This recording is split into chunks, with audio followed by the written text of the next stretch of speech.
தளபதி விஜயோடைய ஜனநாயகன் திரைப்படம் வந்து ரசிகர்கள் மத்தியில் அதிகமாக எதிர்பார்க்கப்பட்ட ஒரு படம்.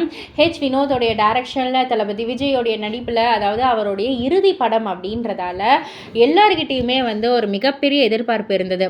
அது எல்லாத்தையும் தாண்டி இன்னமும் எதிர்பார்ப்பு அதிகமாக்கின ஒரு விஷயம், இந்த ஒரு படத்தை வந்து வெளியிட வேண்டாம் அப்படின்ற மாதிரி வந்து பண்ண ஒரு சில விஷயங்கள் தான். ஸோ வெளியிட வேணான்னா அப்படின்னா இந்த படத்தில் அப்படி என்ன இருக்குது, அப்படி என்ன அரசியல் இருக்குது, இதில் என்னென்ன பேசியிருக்காரு அப்படின்ற மாதிரி இன்னும் கொஞ்சம் எக்ஸைட்மெண்ட், இன்னும் கொஞ்சம் ஆர்வம் ரசிகர்கள் மத்தியில் இருந்தது. பட் ஆனால் இப்போ ஒரு 2 days பிஃபோர் வந்து இந்த படத்தை வந்து லீக் பண்ணிட்டாங்க அப்படின்றதால எல்லாருமே ரொம்பவே அப்செட் ஆயிட்டாங்க.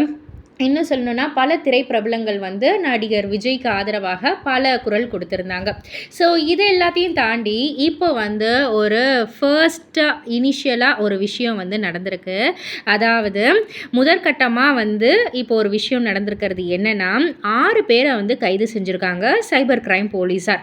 ஸோ இந்த 6 பேரை வந்து சந்தேகிக்கப்பட்டு கைது செஞ்சு விசாரணையும் வந்து நடந்துக்கிட்டு இருக்கு.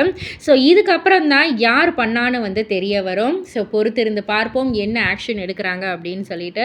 இதை பற்றி நீங்கள் என்ன நினைக்கிறீங்க, உங்களுடைய கருத்து என்ன அப்படின்றத கீழே உள்ள கமெண்ட் பாக்ஸில் குறிப்பிட்டு சொல்லுங்கள். மறக்காமல் சேனலில் சப்ஸ்கிரைப் பண்ணி பக்கத்தில் உள்ள பெல் ஐக்கானை கிளிக் பண்ணிவிடுங்க.